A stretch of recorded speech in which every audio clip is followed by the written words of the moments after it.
Dès l'instant où vous ouvrez la bouche pour vous expliquer, vous vous êtes déjà brisé. Imaginez la scène. Cela arrive vite. Une accusation tombe sur vous. C'est peut-être une pique subtile d'un collègue remettant en question vos compétences, ou peut-être un membre de la famille déformant vos propos lors d'un dîner. Vous sentez cette chaleur familière monter dans votre poitrine. Votre rythme cardiaque s'accélère. Votre cerveau hurle instantanément que vous êtes mal compris, que l'image qu'il peigne de vous est fausse, et que vous devez rétablir la vérité immédiatement. Alors vous parlez, vous clarifiez, vous justifiez, vous donnez du contexte, des chronologies et des raisons. Et à cette seconde précise, vous avez frénétiquement essayé de recoller les morceaux de votre masque. Mais tout le monde dans la pièce peut voir les fissures. Vous leur avez offert votre gorge parce que le monde ne vous juge pas sur la vérité de vos mots. Il vous juge sur la véhémence désespérée de votre discours. Celui qui s'explique est celui qui se soumet. Celui qui se défend est celui qui accepte l'autorité de l'autre à le juger. La plupart des gens traversent la vie en pensant que s'expliquer est un moyen de combler un fossé, de créer de la compréhension. Mais dans la psychologie profonde des interactions humaines, spécifiquement à travers le prisme de la psychologie analytique, l'explication est souvent le symptôme d'une psyché fragmentée. C'est l'ego suppliant le collectif pour obtenir la permission d'exister. Lorsque vous vous précipitez pour vous défendre, vous avouez que votre sentiment de valeur est situé à l'extérieur de votre propre corps, tenu entre les mains de la personne qui vous attaque. Nous ne sommes pas ici pour apprendre de simples astuces sociales ou comment gagner un débat. Nous allons explorer comment soutenir l'attention des opposés et récupérer la projection de l'autorité. Nous passons de l'ego réactif et terrifié au soi souverain. Il s'agit d'apprendre pourquoi vous ressentez le besoin de plaider votre cause et comment arrêter, non pas pour être froid, mais pour être entier. Pour comprendre pourquoi cette impulsion de s'expliquer est si écrasante, nous devons regarder en arrière, bien au-delà de la dispute actuelle. Nous devons regarder l'archétype de l'enfant.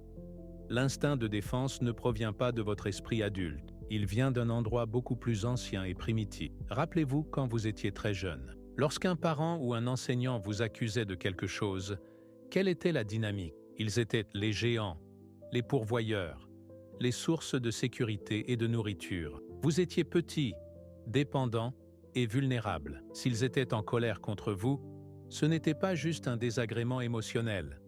C'était une menace pour votre survie. Vous avez appris très vite que le seul moyen d'échapper à la punition, le seul moyen de rétablir le flux d'amour et de sécurité, était de supplier. Ce n'est pas moi qui l'ai cassé, c'est tombé. Je ne l'ai pas frappé en premier. Vous avez appris que les figures d'autorité détiennent le pouvoir du jugement. Et vous avez appris que votre sécurité dépendait de votre capacité à convaincre cette figure d'autorité que vous étiez bon. Le problème auquel nous sommes confrontés aujourd'hui est que, bien que vous ayez physiquement grandi, une partie de votre psyché ne l'a pas fait. Vous parcourez le monde en projetant cette imago paternelle, cette image du juge suprême, sur tous ceux que vous rencontrez. Vous tendez le marteau de juge à votre patron. Vous tendez le marteau à votre conjoint. Vous tendez même le marteau à des inconnus sur Internet. Lorsque vous vous défendez contre quelqu'un, vous rejouez inconsciemment ce drame de l'enfance. Vous dites « Tu es le juge, je suis l'enfant. S'il te plaît, accepte ma supplique pour que je puisse me sentir en sécurité à nouveau. » Cela pue la faiblesse. Les humains, aussi primaires soient-ils, peuvent sentir cette odeur de soumission. Lorsque vous privilégiez le fait d'être compris plutôt que d'être respecté, vous signalez que votre stabilité interne dépend de leur accord. Un roi n'explique pas son décret au bouffon de la cour. Un lion n'explique pas sa chasse à la gazelle. En vous expliquant, vous essayez de valider votre existence à travers leurs yeux. Mais c'est un piège. La personne qui vous attaque est rarement intéressée par la vérité factuelle. Elle exprime souvent sa propre névrose, son propre besoin de dominance ou de contrôle. Lorsque vous la traitez comme un juge rationnel qui a juste besoin de plus de preuves, vous vous engagez dans une hallucination. Vous projetez sur elle une sagesse qu'elle ne possède pas. Tant que vous vous expliquez, vous restez piégé dans une névrose, une boucle où votre tranquillité d'esprit est toujours à une explication près. La première étape pour briser ce cycle est de réaliser que le tribunal n'existe pas. Il n'y a pas de juge, il n'y a pas de jury, il n'y a que vous et l'autre personne.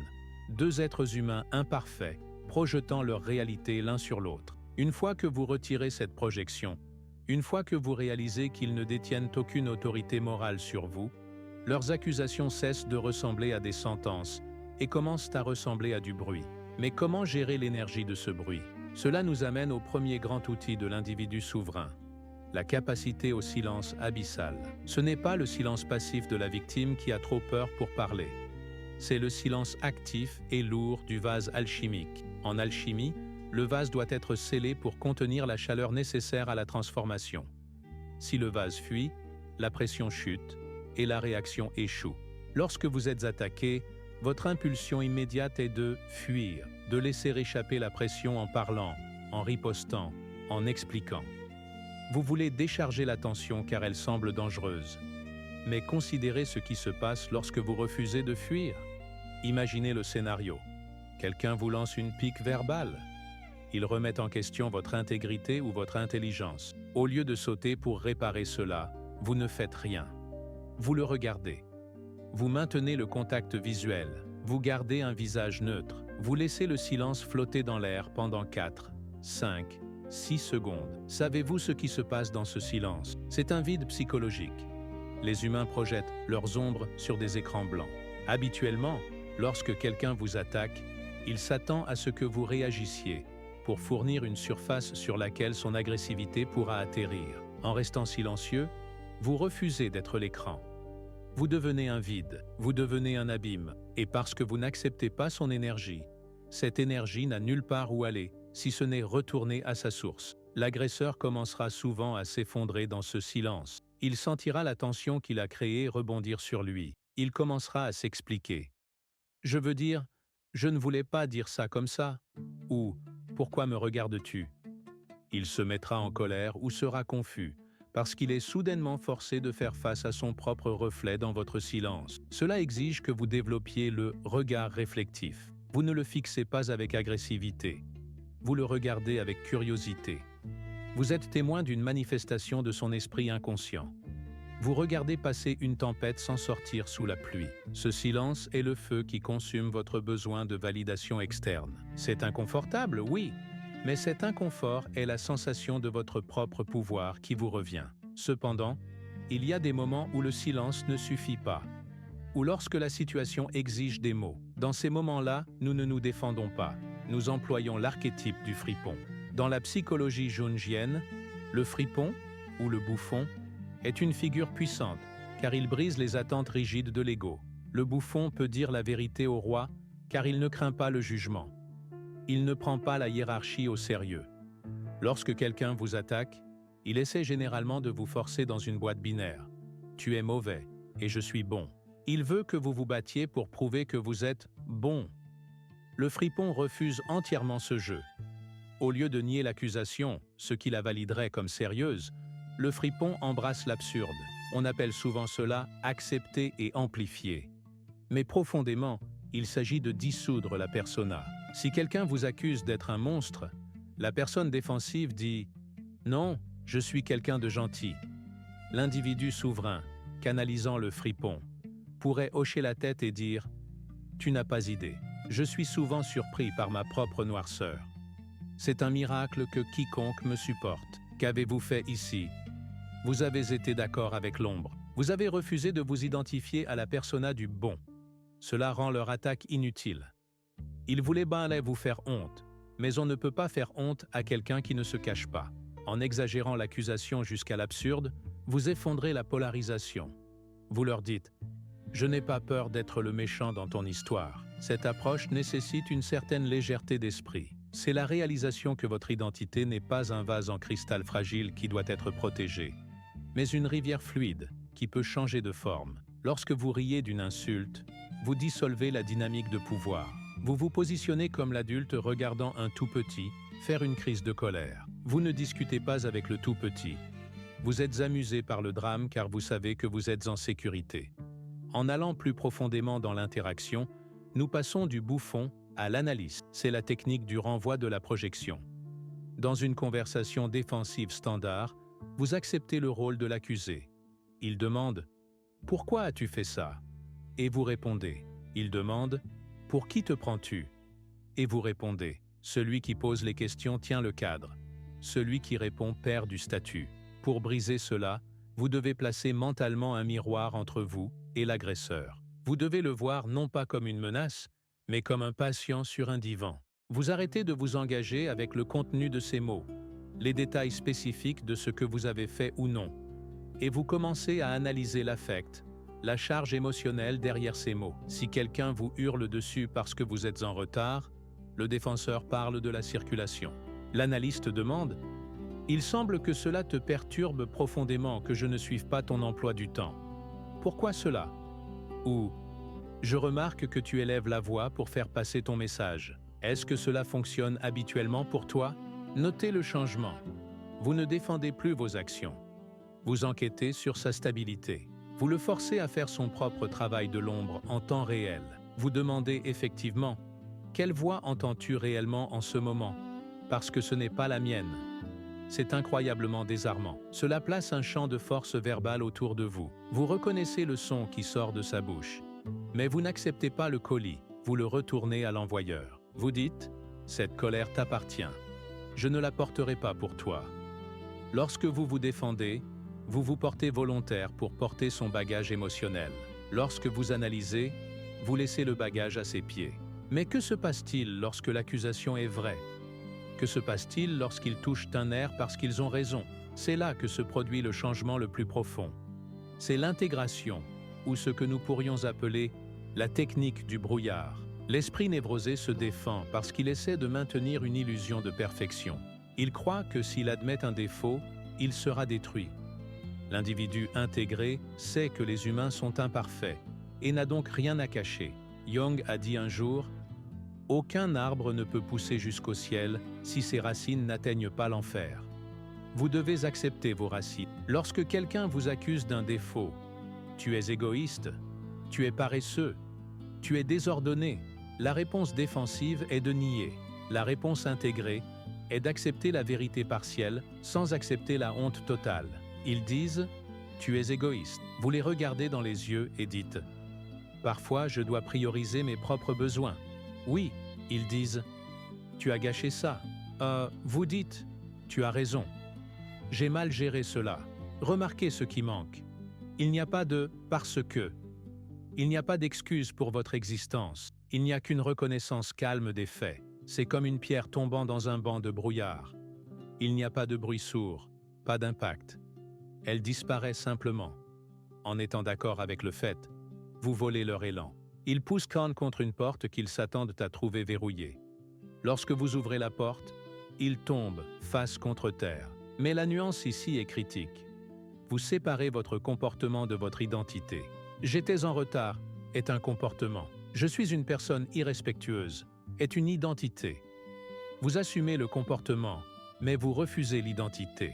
Cela signale une immense confiance. Seule une personne bien dans sa peau peut admettre une erreur aussi facilement. Les personnes peu sûres d'elles se battent jusqu'à la mort pour prouver qu'elles sont parfaites. Les personnes sûres disent « j'ai manqué la cible » et elles passent à autre chose. Vous ne pouvez pas faire honte à un homme qui a déjà accepté sa propre capacité à l'échec. Vous ne pouvez pas exposer une femme qui a déjà regardé sa propre ombre. Cela nous amène au fondement de tout ce dont nous avons discuté. Aucune de ces tactiques, le silence, l'humour, l'analyse, l'accord, ne fonctionnera si ce ne sont que des répliques intelligentes que vous avez mémorisées. Si votre voix tremble, si vos yeux cherchent l'approbation, vous échouerez. La technique doit être soutenue par une architecture interne. Nous devons poser la question difficile. Pourquoi l'accusation fait-elle mal? Pourquoi ressentez-vous le besoin de vous expliquer? Cela fait mal parce que l'agresseur touche une blessure qui est déjà là. Si je vous disais que vous aviez la peau verte, vous ne vous fâcheriez pas. Vous penseriez que je suis fou. Vous ne ressentiriez pas le besoin d'écrire une dissertation expliquant que votre peau est en réalité beige ou brune. Vous ririez.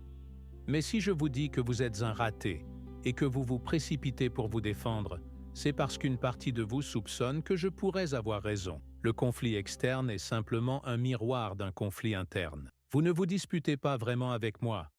Vous vous disputez avec vous-même. La défense ultime n'est pas une stratégie verbale, c'est la connaissance de soi.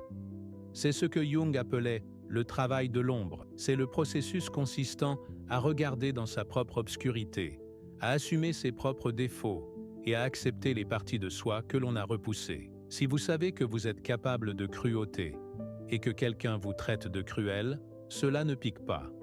Vous pouvez hocher la tête et dire « Je sais, c'est quelque chose que je surveille de près ». Si vous savez que vous pouvez être paresseux, une accusation de paresse n'est qu'une description d'un mardi après-midi. Elle n'a aucun pouvoir sur vous. Lorsque vous intégrez votre ombre, vous devenez transparent. Les flèches vous traversent parce qu'il n'y a pas de masse solide de déni à frapper. Vous n'êtes plus une forteresse qui a besoin d'être défendue. Vous êtes le vent. Vous arrêtez d'essayer d'être bon et vous commencez à essayer d'être entier. L'entièreté inclut la lumière et l'obscurité, le succès et l'échec. Alors, comment passons-nous de la philosophie à la réalité? Je vais vous donner un protocole, un défi. Appelons cela la semaine du silence. Pour les 7 prochains jours, vous allez pratiquer un rituel de contenance. Les règles sont simples, mais l'exécution est agonisante. Il vous est interdit de vous expliquer. Peu importe la petitesse de l'accusation, peu importe la grandeur du malentendu, vous n'offrirez aucune justification. Si vous êtes en retard, vous dites « Je suis en retard ». Vous n'accusez pas la circulation. Si vous renversez le café, vous dites « J'ai renversé le café ». Vous n'accusez pas la tasse. Si quelqu'un comprend mal votre intention, vous le laissez vous comprendre mal. Vous ressentirez une brûlure physique dans votre poitrine. Vous ressentirez l'envie de corriger la perception, de gérer leurs émotions, d'être le gentil. Je veux que vous laissiez cette envie brûler. Ne la laissez pas sortir. Gardez la bouche fermée et asseyez-vous dans le feu de cet inconfort. Cette chaleur que vous ressentez n'est pas une destruction. C'est de l'alchimie. C'est le feu qui transforme le plomb lourd de l'ego en l'or du soi. Vous récupérez l'énergie que vous gaspillez habituellement à gérer les opinions des autres. Vous colmatez les fuites de votre âme. Regardez ce qui arrive aux gens autour de vous. Au début, ils seront confus. Ils essaieront de vous provoquer davantage parce qu'ils comptent sur votre réaction pour réguler leurs propres émotions. Mais finalement, vous verrez un changement. La confusion se transforme en respect. Les gens sont attirés par la certitude. Et rien ne crie la certitude plus fort qu'une personne qui n'a pas besoin d'expliquer pourquoi elle existe. Vous cesserez d'être un personnage dans les rêves des autres, et vous vous réveillerez dans votre propre vie.